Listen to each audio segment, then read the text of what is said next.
சந்திக்காத தலைவர்களே கிடையாது. எனக்கு தெரிஞ்சு இன்னைக்கு நம்ம சாட்டை அவர் கூட சொன்னார், உங்கள் ஃபேஸ்புக்கை திறந்தா எல்லா தலைவர்களோட நீங்கள் ஃபோட்டோ எடுத்துருக்கிறீங்க அப்படின்னாப்புல.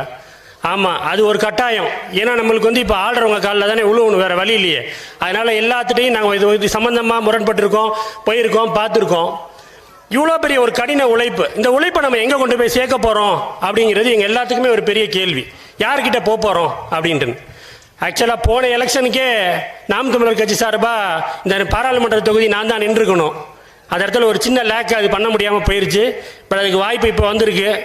கண்டிப்பாக அதை ஜெயிச்சு காட்டுவோம்னு வச்சுங்களேன்.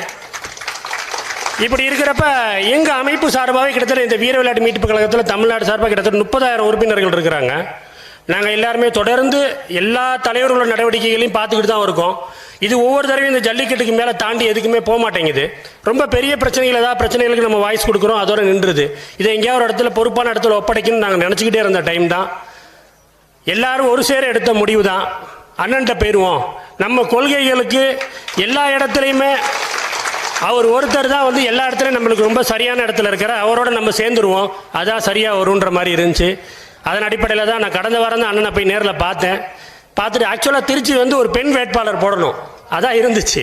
அப்புறம் அண்ணனை சந்திக்கிறப்ப அண்ணன் சொன்னார், பெண் வேட்பாளர்லாம் வேணாம், நீ நில்லு அப்படின்னாரு. கொஞ்சம் அச்சப்பட்டேன். அப்புறம் சொன்னார், அதெல்லாம் உள்ள நான் நிற்கிறேன், நீ நில்லு, கண்டிப்பாக ஜெயிச்சு காட்டுவோம் அப்படின்னாரு. நானும் அண்ணன்ட்ட அதான் சொன்னேன், அண்ணே முன் வச்ச காலை பின் வைக்கக்கூடாது, நின்னா ஜெயிச்சாகணும்.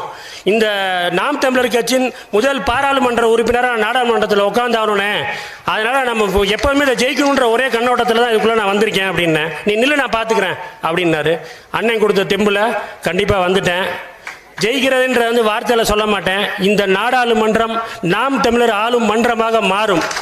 அதை உறுதி எடுத்து அண்ணனுக்கு அந்த வெற்றி வாய்ப்பை, இது வந்து நான் வந்து கட்சி அறிமுக கூட்டமாக பார்க்கல, நம்மளோட வெற்றி கூட்டமாக பார்க்குறேன். இந்த வெற்றி கூட்டம் சீக்கிரம் திருச்சியில் போடுவோம்.